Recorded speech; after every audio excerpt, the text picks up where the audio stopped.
જય માતાજી। આજે આપણે ચૂંટણીના પરિણામ આવી ગયા છે અને ભારતીય જનતા પાર્ટીની ખૂબ સારી એવી જીત થઈ છે।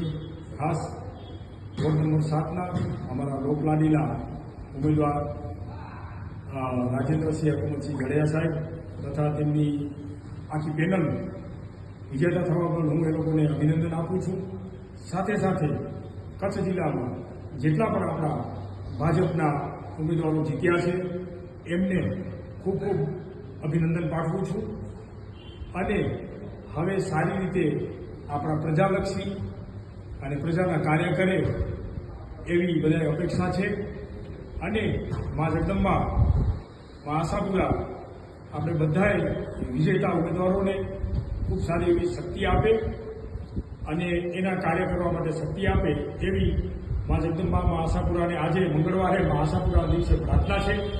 ખાસ આજે ચૂંટણી કાર્યની અંદર ભાજપના જેટલા પણ કાર્યકર્તાઓ છે ખૂબ મહેનત કરી છે, બધા કાર્યકર્તાઓ મહેનત કરી છે, એને પણ અત્યારથી હું અભિનંદન પાઠવું છું। ફરી એકવાર આપણા લોકલાડીલા રાજેન્દ્રસિંહ હકુમતસિંહ ઝાડેરા સાહેબ, તેમની પેનલ તેમજ ભારતીય જનતા પાર્ટીના તમામે તમામ વિજેતા થયેલ ઉમેદવારોને અત્યારથી હું ખૂબ ખૂબ અભિનંદન પાઠવું છું।